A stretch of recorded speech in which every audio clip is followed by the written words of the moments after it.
Baik, dalam video kali ini saya akan menjelaskan mengenai bahasan yang keenam, yaitu bagaimana kita menerapkan berpikir kreatif ini. Saya akan memberikan beberapa contoh bagaimana penggunaan berpikir kreatif ini di tempat kerja. Satu antara lain, memilih perbedaan. Jadi berpikir kreatif itu memungkinkan kita memilih apa-apa saja yang diperlukan di dalam menyelesaikan permasalahan. Apa perbedaan satu penyelesaian dengan penyelesaian yang lain? Apa perbedaan fakta satu dengan fakta yang lain?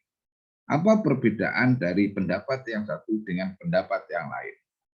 Demikian banyaknya yang kita bisa perbandingkan dari berbagai perbedaan itu sehingga kita bisa mengambil keputusan yang tepat. Yang kedua, itu adalah merubah proses. Jadi seringkali dalam persoalan kita, dalam menyelesaikan persoalannya kita, itu proses itu bisa terjadi macam-macam. Nah, ini bisa kita ganti. Kalau prosesnya seperti ini, bisa juga kita diganti dengan proses yang lain, agar bisa lebih cepat, agar bisa lebih efisien, agar bisa lebih murah, agar kita lebih efektif. Jadi prosesnya yang dirubah. Kadang-kala kita juga harus merubah metodenya, kadang-kadang kita harus merubah orangnya. Tapi kesemuanya itu adalah proses yang kita rubah. Contoh lain adalah penggunaan dari bagaimana kita menggambarkan pekerjaan. Bagaimana hubungan satu langkah dengan langkah berikutnya dalam pekerjaan kita.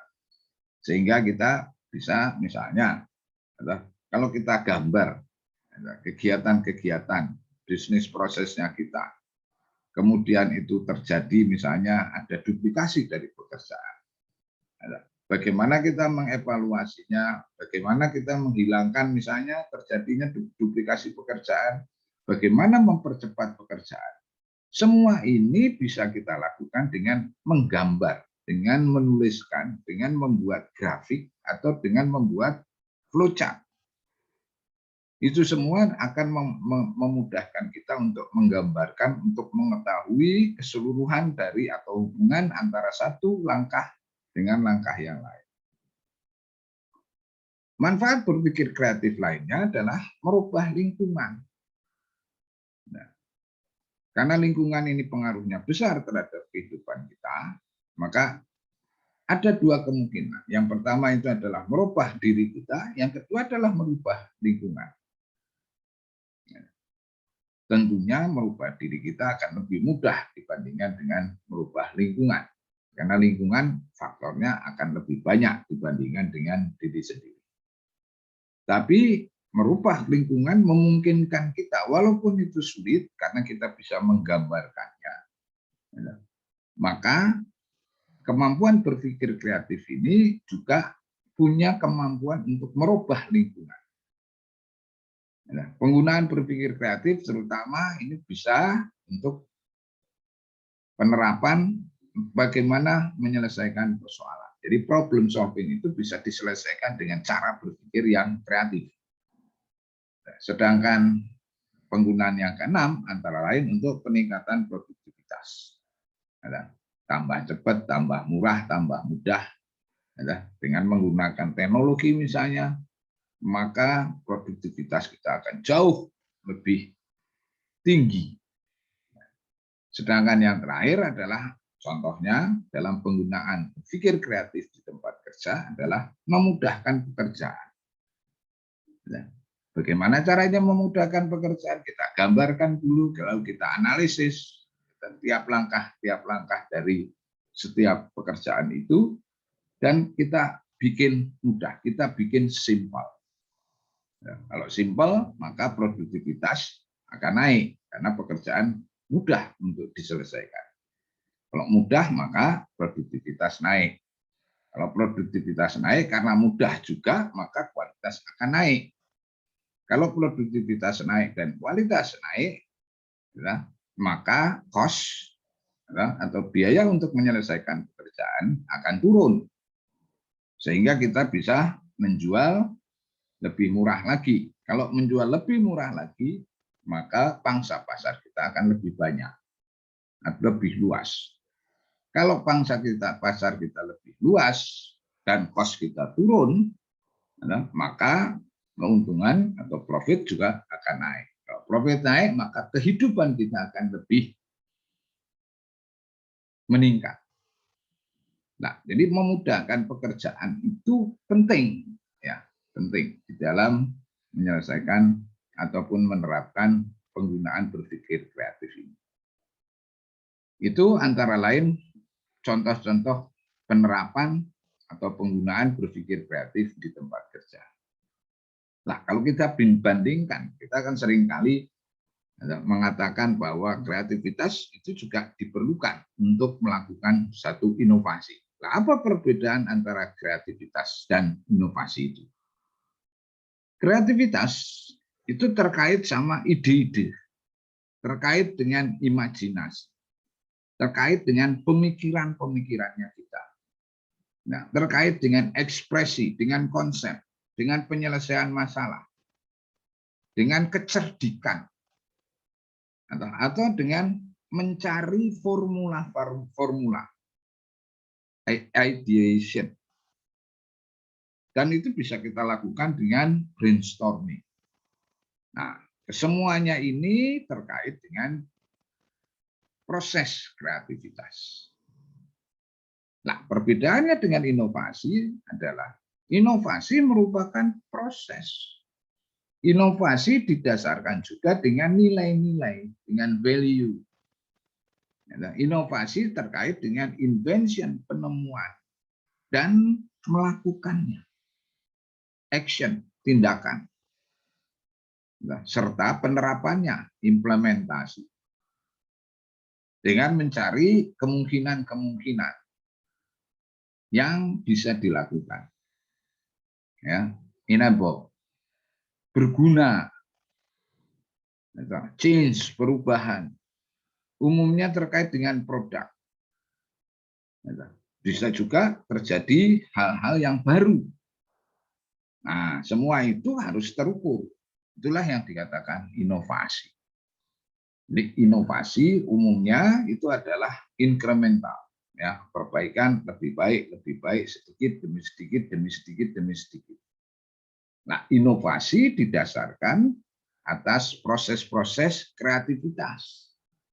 Itu tadi, ide-ide, mencari ide-ide, kita berimajinasi mengenai pekerjaannya kita, mengenai produknya kita berpikir. Nah, itulah perbedaan antara kreativitas dan inovasi. Nah, di dalam inovasi ini, proses apa yang terjadi di dalam pikirannya kita? Sudah. Dalam melakukan inovasi, yang jelas kita harus punya vision, harus punya pandangan jauh ke depan. Nah, seringkali kita juga memerlukan agar helikopter view kita, pandangan kita itu harus ke atas, sehingga kita bisa melihat persoalan itu dengan lebih mudah. Ya. Tentunya semua ini harus didasarkan kepada kreativitas, ya, kemampuan berpikir kita untuk mengutak-atik, ya, mencari solusi.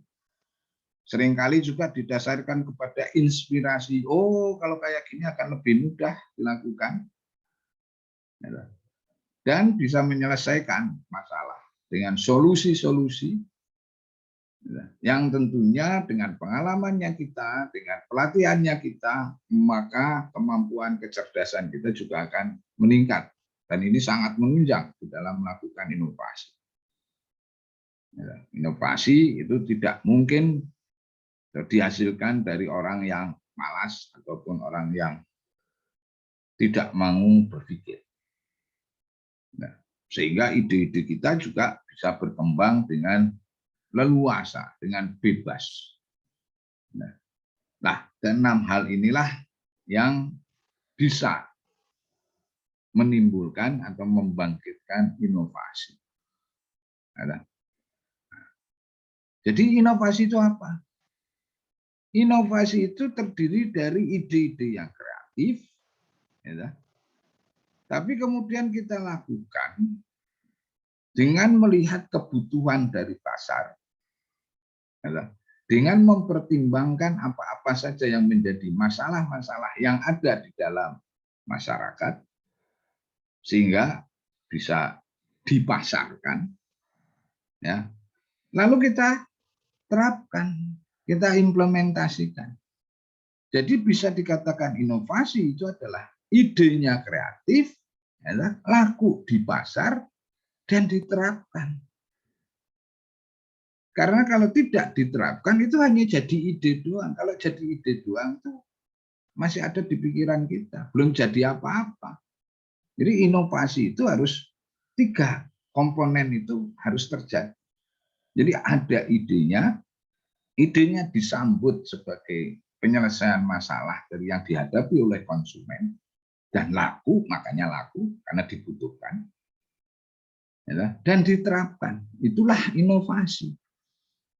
Jadi inovasi bukan hanya sekedar ide loh ya. Nah, kemudian apa yang disebut dengan kreasi yang bernilai, kreasi yang bermanfaat, atau disebut juga value creation.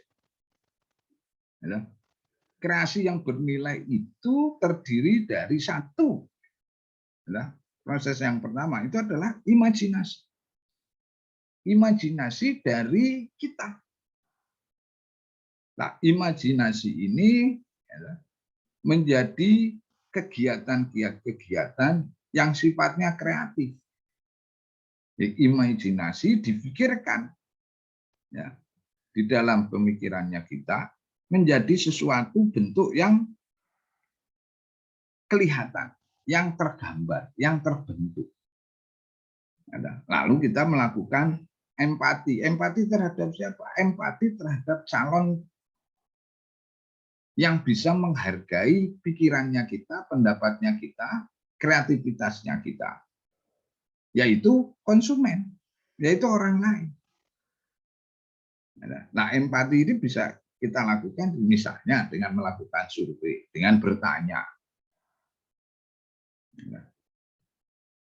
Nah, dari imajinasi, kemudian kita melakukan kegiatan kreativitas, dan kita bertanya kepada calon pelanggan kita, konsumen kita, calon pengguna kita, ya, ditambah dengan inovasi, perbaikan-perbaikan, itulah yang kemudian disebut value creation. Dan ini diperlukan di dalam bisnis. Nah, karena kalau bisnis itu tidak berkembang, ya mati, habis pasarnya. Atau ya hanya stagnan, gitu-gitu aja. Ya. Contohnya itu kayak misalnya zaman dulu persaingan HP, handphone. Nokia itu pada zamannya itu merajai pasar. Tapi karena dia tidak melakukan inovasi, tidak melakukan kreativitas, tidak membuat value creation, lama-lama ya mati, kalah dalam bersaing. Nah, sehingga untuk masa depan kita, bukan hanya masa depan sebetulnya, mulai saat ini ke masa depan kita, diperlukan satu terobosan keterampilan yang diperlukan pada abad ke-21, terutama untuk anak-anak kita. Jadi bagaimana para siswa kita ini bisa tetap kompetitif di dalam persaingan global, tetap kompetitif di dalam perubahan-perubahan dalam pasar kerja. Dengan adanya revolusi industri, dengan adanya perkembangan robotik, artificial intelligence, nanoteknologi, dan sebagainya, yang sangat cepat dan luar biasa, maka abad 21 itu memerlukan keterampilan apa saja. Nah, keterampilannya ada 3. Yang pertama itu adalah learning skill. Jadi keterampilan belajar. Ya, agar kompetitif itu. Nah, keterampilan belajar ini atau keterampilan pembelajaran ini terdiri dari 4 hal. Yang pertama itu yang harus dikuasai itu adalah critical thinking. Ya, bagaimana berpikir kritis. Nah, umumnya dengan menggunakan pendekatan yang logis. Pendekatan dengan menganalisis fakta. Yang kedua itu adalah berpikir kreatif. Sebagaimana yang kita sudah jelaskan. Yang ketiga adalah kemampuan untuk berkolaborasi, kemampuan untuk bekerja sama. Kerjasama umumnya itu adalah dengan orang yang kita kenal, kolaborasi kadang-kadang dengan orang yang tidak kenal. Dalam kerjasama mungkin saja dalam satu bidang, dalam kolaborasi itu adalah lintas bidang atau berbagai bidang. Nah, keterampilan yang keempat adalah komunikasi. Learning skill ini harus mulai kita pahami, kemudian kita ajarkan. Tapi itu saja tidak cukup, perlu juga yang namanya literacy skills. Literasi itu apa? Literasi itu adalah mengetahui, menganalisis, menggunakan, mengembangkan, menciptakan.